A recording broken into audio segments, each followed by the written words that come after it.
Hey guys, this is Eddie with WTI, and today I want to share with you my range hood installed. Now this thing right here, I love it, and let me tell you why. First of all, as you can see, it's stainless steel and it's got this very beautiful look to it. It's very classy and it matches my other appliances like my stove, my microwave. So the fact that it's stainless steel just gives a little bit of an aspect that I absolutely love.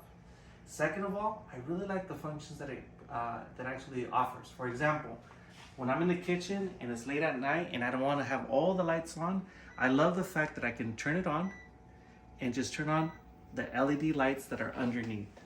And that's really important because sometimes you don't want to have too much light when you're cooking in the kitchen. So let me show you what it looks like with no lights on and just the two lights on. As you can see, it's plenty of light for you to see what you're doing. I really like that. And third, I love that it has 3 different speeds on the fans. So as you can see, it's set to 3 and it's powerful. It's powerful.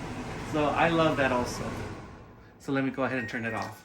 In general, I love this range hood, and that's my point of view.